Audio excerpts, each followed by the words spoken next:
प्यारे विद्यार्थियों नमस्कार। इस वीडियो में हम कक्षा 9वीं गणित की प्रश्नावली 2.2 के प्रश्न क्रमांक 3 के सारे 8 सवालों को हल करने वाले हैं। बोर्ड पर अभी फिलहाल मैंने सिर्फ 3 ही सवालों को यहाँ पर लिखा है, क्योंकि मैं अभी यहाँ बोर्ड पर जब प्रश्नों को इन सवालों को हल करूंगा तो जगह कम पड़ सकती है।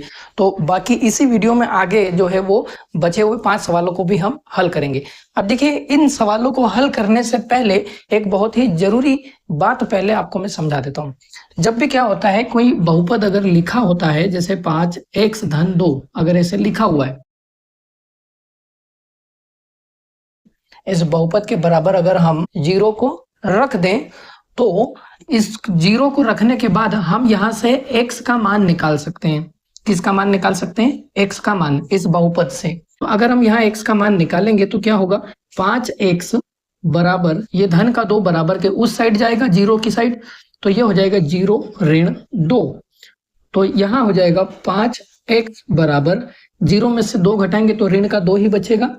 और अब यहाँ सिर्फ x चाहिए हमको। हम किसका मान निकालना चाह रहे हैं? x का। तो ये 5 को भी हम उधर भेजेंगे। 5 यहाँ गुणा में उधर जाएगा बराबर के उस साइड, तो बटे में चला जाएगा। तो x का जो मान निकलेगा वो ऋण 2/5 इस तरह से निकलेगा। अब ये जो x का मान निकला है ना बहुपद से, इस बहुपद से ही निकला है। वो कैसे निकला? जब हमने शून्य के बराबर बहुपद को रखा था। जब बहुपद को हमने शून्य के बराबर रखा तब हमको यहां से इस बहुपद से x का मान मिला। तो जब किसी भी बहुपद को शून्य के बराबर रखते हैं तो जो मान x का निकलता है या चर पद का मान निकलता है, x हो, y हो, किसी बहुपद में y भी हो सकता है, किसी बहुपद में t भी हो सकता है, u भी हो सकता है। तो जो भी चर है उसका जो मान निकलता है, उस मान को, ये जो मान निकला, इस मान को, इस वैल्यू को हम शून्यक कहते हैं। क्या कहते हैं? शून्यक। किसका शून्यक? बहुपद का शून्यक। ऐसा क्यों कहते हैं? क्योंकि हमने इस मान को निकालने के लिए बहुपद को शून्य के बराबर रखा था, इसलिए इसको हम क्या कहते हैं? शून्यक कहते हैं। ठीक है, तो ये बात मेरे हिसाब से आपको समझ में आ गई होगी। आइए अब हम प्रश्न क्रमांक 3 को पढ़ते हैं। यहां बोला गया है, सत्यापित कीजिए कि दिखाए गए मान निम्नलिखित स्थितियों में संगत बहुपद के शून्यक है। देखिए यहाँ पर इस तरह से ये पहला, दूसरा, तीसरा, ऐसे 8 सवाल हैं। ठीक है, आप पुस्तक में बचे हुए सवालों को देख सकते हैं। तो ये जो हर एक सवाल में क्या है, आपको एक बहुपद दे रखा है, ये इतना इतना। उसी तरह से यहाँ पर ये बहुपद है और यहाँ पर ये बहुपद है, और इनके ठीक पास में इस साइड x का मान दे रखा है। ये क्या है? ये शून्यक है, ये शून्यक है, और यहाँ पर ये 2 शून्यक दे रखे हैं। तो हमको प्रश्न ये बोलना चाह रहा है, ये जो x बराबर ऋण 1/3 है, ये एक शून्यक है। तो क्या ये शून्यक जो है वो सच में है भी या नहीं इस बहुपद का, वो चेक करके बताना है। उसी तरह से 4/5 क्या सच में इस बहुपद का शून्यक है भी या नहीं, ये बताना है। वैसे ही यहाँ पर 1 और ऋण 1 जो है, क्या ये दोनों जो है ये शून्यक इस बहुपद के है भी या नहीं। और बाकी सारे सवालों में, 8 सवालों में हमको यही चीज बतानी है। तो आइए इस प्रश्न को हम हल करने की शुरुआत करते हैं। तो देखिए, पहले सवाल को मैं यहाँ पर लिख देता हूँ। पहला सवाल है, यहाँ लिख देता हूं मैं। पहला सवाल, p ऑफ x बराबर 3x धन 1, ये है हमारा पहला सवाल। और हमें क्या दिया है? शून्यक ऋण 1/3। x का जो मान है वो ऋण 1/3 दिया है। इस मान को वापस इस बहुपद में रखेंगे। कहाँ पे रखेंगे? ये x का मान है तो x को हटाकर इसको रखेंगे और फिर इसको हल करेंगे। तो हल करने पे अगर यहाँ उत्तर में वापस अंत में 0 मिल गया तो इसका मतलब ये इसी का शून्यक है। और अगर 0 नहीं आया, कुछ और आ गया, तो फिर ये जो है ये इस बहुपद का शून्यक नहीं होगा। बस इतना सा दिमाग में रखना है। तो आओ देखते हैं, हमको क्या रखना है? x का मान ऋण 1/3। तो यहाँ लिख देते हैं, दिया क्या है प्रश्न में हमको? x का मान ऋण 1/3। तब क्या करेंगे हम? p ऑफ x को हटाएंगे, ऋण 1/3 को लगाएंगे। ऋण 1/3 इस तरह से हम लिख देंगे, बराबर ये 3 वैसा का वैसा, गुणा में x का मान कितना है? ऋण 1/3, तो ये ऋण 1/3। ठीक है, और धन 1, ये लिख दिया धन 1। अब ये जो 3 है, इस 3 से ये 3 कट जाएगा तो बचेगा क्या? ऋण का 1 धन का 1। तो P ऑफ ऋण 1/3 बराबर ऋण 1 धन 1। और ऋण 1 धन 1 का क्या मतलब होता है? ये दोनों आपस में कट जाएंगे, या बोल सकते हैं हम कि ये दोनों आपस में घट जाएंगे। तो घटने पे ये 1 में से 1 गया तो 0 बचेगा। तो P ऑफ ऋण 1/3 का जो मान निकलेगा वो कितना हो जाएगा? 0। और अगर ये 0 आ गया, इसका क्या मतलब होता है कि ये ऋण 1/3 है, ये इसी बहुपद का एक शून्यक है। तो हमको बस यहाँ अंत में एक लाइन लिखनी है, ठीक है? इस तरह से हमको इसको हल करना था। आइए अब हम प्रश्न क्रमांक 2 को हल करते हैं। सॉरी, इसका जो सवाल नंबर दूसरा है उसको हल करते हैं। दूसरे सवाल को मैं यहाँ लिख देता हूँ। P ऑफ x बराबर 5x ऋण पाई, 5x ऋण पाई। ठीक है, ये हमने इस इतना सवाल को जो है वो यहाँ पर लिख दिया। अब हमें दिया क्या है? x का मान 4/5, तो हम ये लिख देंगे, दिया है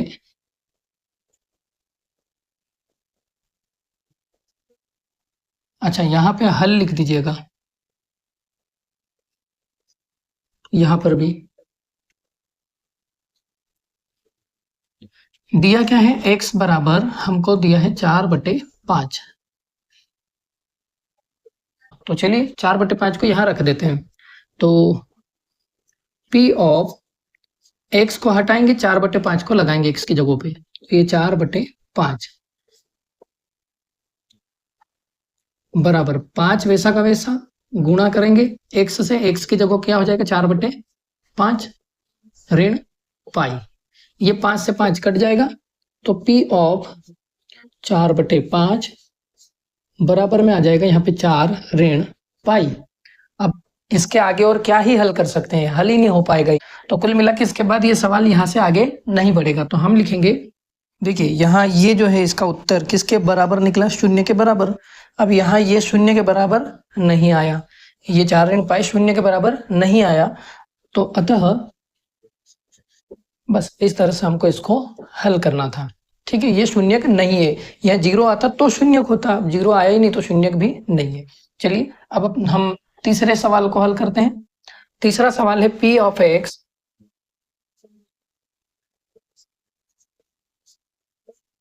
बराबर x की घात 2 ऋण 1।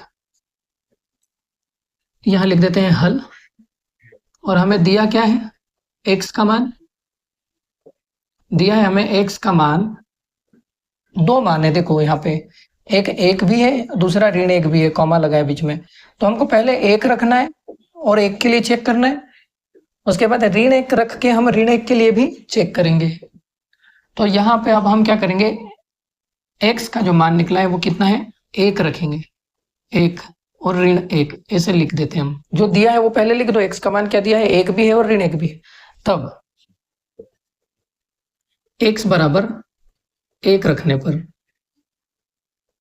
पहले हम 1 रखेंगे, तो इस बहुपद में, इस पूरे बहुपद में हम x का मान 1 रखेंगे, तो ये हो जाएगा P ऑफ x को हटाएंगे, यहाँ से x को हटाएंगे और 1 लगाएंगे, P ऑफ 1 बराबर x की घात 2 यानी कि 1 की घात यानी 1 की घात 1 टू द पावर 2 माइनस 1, कुछ नहीं, P ऑफ x की जगह पे हमने P ऑफ 1 रखा, बराबर बराबर x को हटाया और उसकी जगह पे क्या रखना है? 1 रखना है, तो 1 रख दिया। घात में 2 है, घात में 2, ऋण 1 ऋण 1। ठीक है, अब इसको हल कर लेते हैं। 1 की घात 2 यानी कि 1 होता है, ऋण 1, तो P ऑफ 1 यहाँ लिख देता हूँ इस साइड, P ऑफ 1, 1 में से 1 गया तो 0, P ऑफ 1 का मान निकला कितना? 0। P ऑफ 1 का मान 0 निकल गया, इसका मतलब ये जो 1 है, ये जो आगे वाला 1 है, धन का 1, ये तो इस बहुपद का शून्यक है। अब हम ऋण 1 के लिए चेक करते हैं। अब x बराबर ऋण 1 रखने पर, तो ऋण 1 रखेंगे, ये है बहुपद P ऑफ ऋण 1, x को हटाया, ऋण 1 को लगाया, बराबर का बराबर x की घात 2 यानी ऋण 1 की घात 2 हो जाएगा, ऋण 1 तो बराबर, तो ऋण 1 की घात 2 का मतलब होता है ऋण 1 का गुणा ऋण 1 में, ऋण से ऋण कटेगा, 1 का 1 में गुणा होगा, 1 आएगा उत्तर। तो यहाँ आ जाएगा 1 और यहाँ है ऋण 1, यहाँ आ जाएगा ऋण 1, पी ऑफ ऋण 1, पी ऑफ -1 बराबर 1 में से 1 को घटाया तो 0 आया। तो अब यहाँ भी 0 आ गया, यहाँ भी 0 आ गया, यानी ऋण 1 रखने पर भी 0 आया और धन 1 रखने पर भी 0 आया। दोनों प्रकार के x के मान हमने रख दिए, दोनों ही कंडीशन में 0 आ गया। इसका मतलब दोनों ही क्या है, इस दिए हुए बहुपद के शून्यक है। तो हम यहाँ अब लाइन लिखेंगे, ठीक है। इस तरह से इस सवाल को, तीसरे वाले को हल करना था।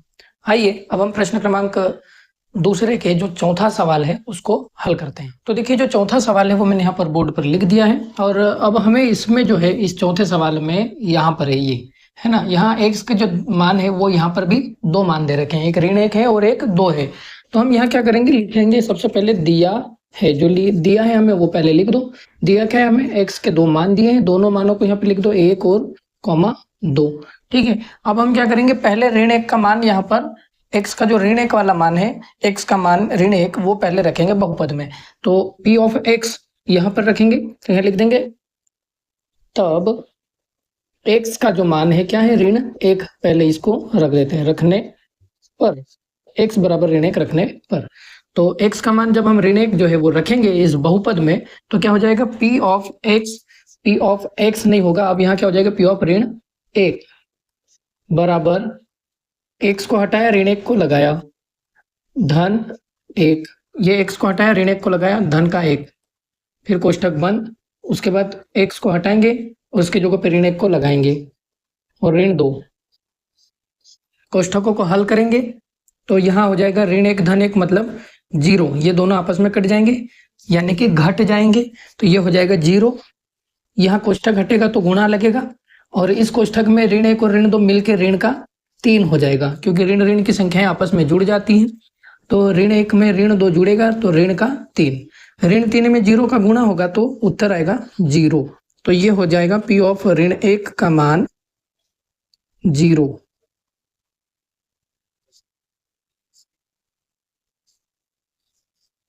अब हमको 2 भी चेक करना है x का मान, तो लिखेंगे अब x बराबर 2 रखने पर, तो x का जो मान है 2, अब हम वो रखेंगे 2 और इस 2 को हम इसमें रखेंगे बहुपद में, तो p ऑफ x को हटाएंगे और इसकी जगह पे 2 को लगाएंगे, 2 को लगाया बराबर x को हटाया, 2 को लगाया, धन 1, 2 धन 1, यहाँ x धन 1 यानी 2 धन 1, फिर कोष्ठक दूसरे वाले में 2 ऋण 2 हो जाएगा, x को हटाएंगे, 2 लगाएंगे, ऋण 2। तो अब यहाँ पर भी हम इसको हल करेंगे, 2 में 1 को जोड़ेंगे तो 3, यहाँ कोष्ठक घटेगा तो गुणा का चिन्ह, 2 में से 2 गए तो 0, 3 में 0 का गुणा होगा तो पूरा हो जाएगा ये 0। तो p ऑफ 2 का जो मान निकला वो अभी कितना आया है, 0 आया है। तो यानी कि ऋण 1 और 2 जो है वो इस दिए हुए बहुपद के दोनों ही क्या है, शून्यक है।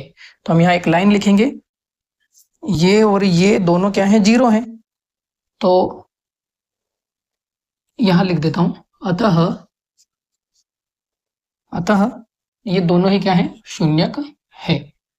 चलिए अब हम आते हैं अगले प्रश्न पे, ठीक है। ये तो यहाँ लिख देता हूं मैं हल, और सबसे पहले लिख देता हूं दिया है। दिया क्या है, इसमें जो शून्य का मान दिया है, x का मान, वो क्या है, x बराबर 0 दिया है। दिया क्या है, x बराबर 0। तो हम अब x को इस बहुपद में जहां जहां x वहां उसको हटाकर उसकी जगह पर 0 को लिखेंगे। तो p ऑफ x यानी कि p ऑफ, यहाँ x को हटाया तो क्या हो जाएगा 0, x को हटा के 0 रखना है, बराबर x की घात 2 यानी कि 0 की घात 2, ठीक है। तो p ऑफ 0 का जो मान है वो कितना हो जाएगा, 0 की घात 2 यानी 0 में 0 का गुणा, और 0 में 0 का गुणा होता है तो इसका मतलब सीधा सा 0 ही उत्तर आता है।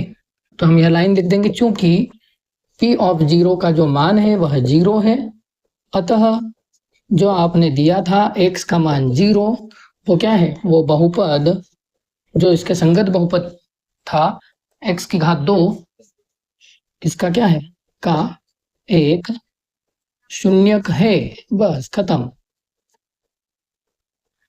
ये हो गया पांचवा सवाल। P ऑफ x बराबर एल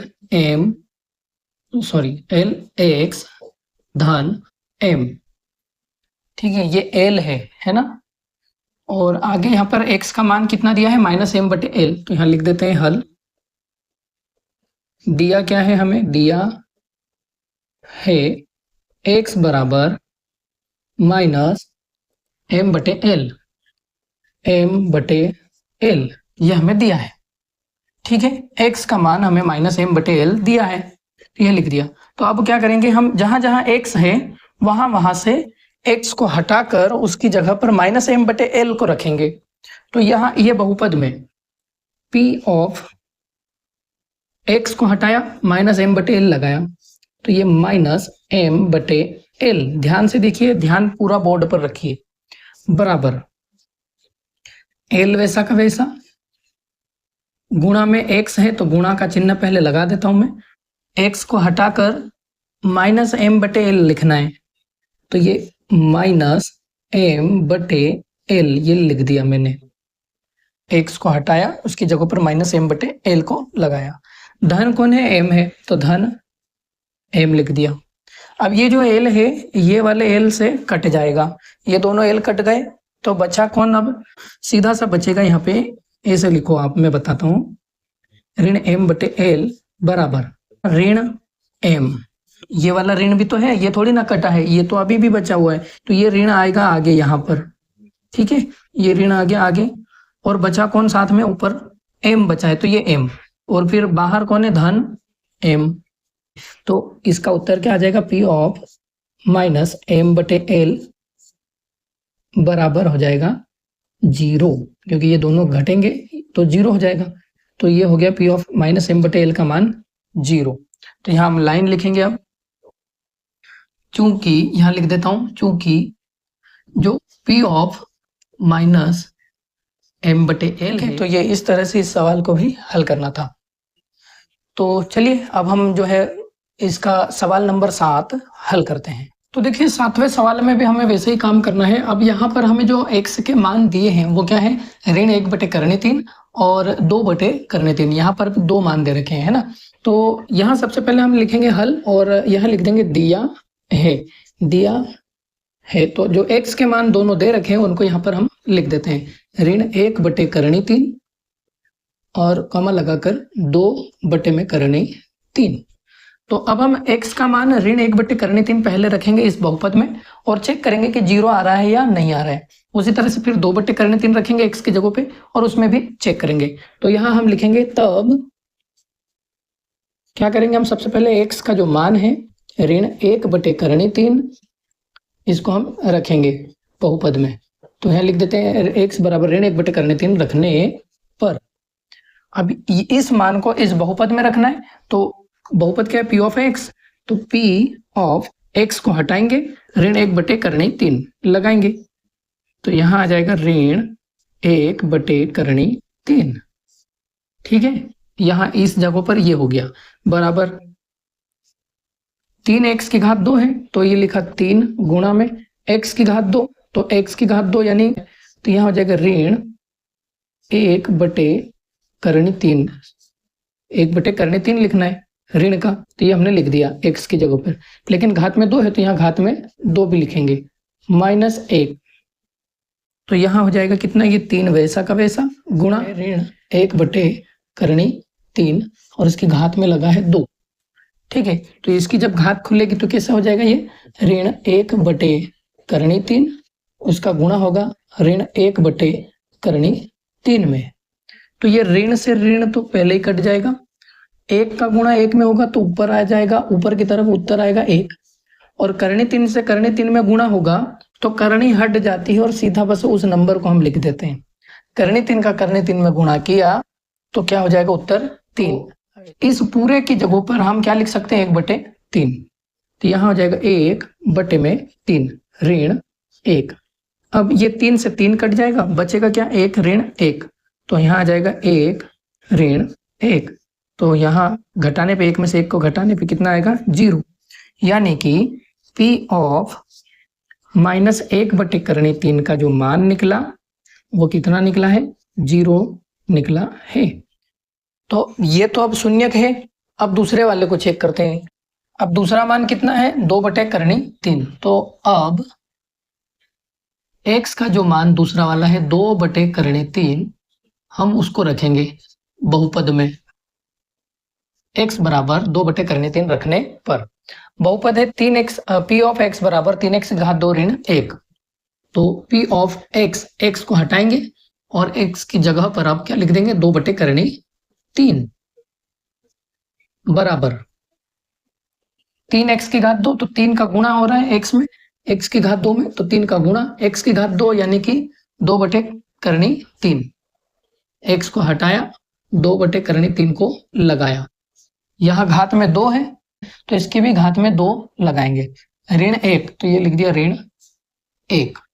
अब इसको हल करेंगे तो 3 गुणित 2/3 की घात को खोलेंगे, 2/3 की घात को हम खोल रहे हैं, तो घात खुलती है तो 2/3 का गुणा 2/3 में हो जाएगा। इसको जब हम ऐसे घात को खोलेंगे तो ये ऐसे 2 बार लिख के गुणा करना पड़ेगा। जब हम इसका गुणा करेंगे तो 2 में 2 का गुणा होगा तो ऊपर तरफ आ जाएगा 4 और बटे में आ जाएगा 3 से 3 में गुणा होगा तो 3।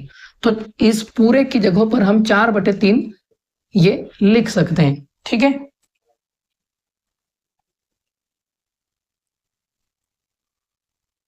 तो यहां लिख दिया मैंने 4/3 और ऋण का हो जाएगा 1। ये 3 से 3 कट जाएगा तो बराबर में बचेगा कितना, सिर्फ 4 ऋण 1, और 4 में से 1 को घटाएंगे तो बचेगा कितना, 3। तो ये हो गया P ऑफ 2/3 का मान। तो अब यहां से एक बात समझ में आ गई कि ये तो शून्यक है क्योंकि ये शून्य के बराबर आ गया, लेकिन ये शून्यक नहीं है क्योंकि यहाँ पर इसका जो उत्तर है वो कितना आया है, 3 आया है, जो कि शून्य के बराबर नहीं है। तो हम यहाँ लिखेंगे चूंकि P ऑफ ऋण 1/3, ये वाला, ये तो क्या है, 0 है, परंतु P ऑफ 2/3 जो है वो क्या है, 3 है, जो 0 के, शून्य के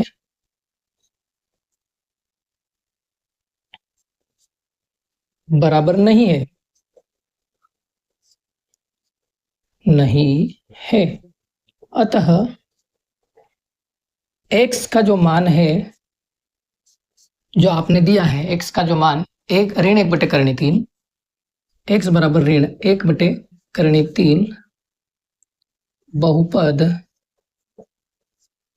बहुपद क्या है, 3x की घात 2 ऋण 1, 3x की घात 2 ऋण 1 का एक शून्यक है। लेकिन जो x का मान दूसरा वाला है 2/3, वो क्या है, वो बहुपद 3x की घात 2 ऋण 1 का एक शून्यक नहीं है। ठीक है, तो इस तरह से ये हमने कर दिया है 7वें सवाल को पूरी तरह से हल। अब हम आते हैं इसके 8वें सवाल के हल पर। तो देखिए 8वां सवाल हमें दिया है P ऑफ x बराबर 2x + 1, और यहाँ पे जो x का मान है वो है 1/2। तो हम यहाँ लिखेंगे हल और लिखेंगे यहाँ पर दिया है। तो जो x का मान यहाँ पर हमको दे रखा है उसको हम यहाँ पे लिखेंगे और x का मान है 1/2। ठीक है, अब इस 1/2 को हम इस बहुपद में जहां जहां पर भी x दिखाई दे रहा है वहां पर रखेंगे। तो यहाँ पर P ऑफ x जो है ये क्या हो जाएगा, P ऑफ x को हटाकर यहाँ लिख देंगे 1/2, तो बराबर में 2x लिखा है, यहाँ लिखेंगे 2 और इसका गुणा हो जाएगा x का मान हटाकर, x को हटाकर 1/2 लिखेंगे, तो यहाँ लिखेंगे 1/2 और धन है 1। अब यहाँ ये 2 से 2 कट जाएगा तो बचेगा कितना, सिर्फ 1, तो 1 धन पीछे वाला 1, तो ये हो जाएगा P ऑफ 1/2 बराबर 1 धन 1, तो ये हो जाएगा P ऑफ 1/2 बराबर 1 में 1 को जोड़ेंगे तो उत्तर आ जाएगा 2। तो शून्य होने के लिए यहाँ पर 0 आना चाहिए था, लेकिन 0 नहीं आया, शून्य नहीं आया। तो यहाँ हम लाइन लिखेंगे इस तरह से, ठीक है। तो बस इतना जो है वो इसका हल था, और इस तरह से हमको ये जो है सभी के सभी 8 सवालों को हल करना था। उम्मीद है आपको ये सारे सवाल जो है वो समझ में आए होंगे। अब जो है आपसे एक रिक्वेस्ट है कि आपने अगर इस वीडियो को लाइक नहीं किया तो इसे लाइक करिए, हमारे चैनल को सब्सक्राइब जरूर कर लीजिएगा, और इस वीडियो को अपने फ्रेंड्स, अपने रिलेटिव्स में जो भी क्लास 9th में पढ़ रहे हैं उन सभी को शेयर भी कीजिएगा। तो चलिए अब हम मिलते हैं अगले वीडियो में प्रश्न क्रमांक 4 के सॉल्यूशन के साथ में। तब तक के लिए अपना ध्यान रखिए, खुश रहिए। जय हिंद, वंदे मातरम।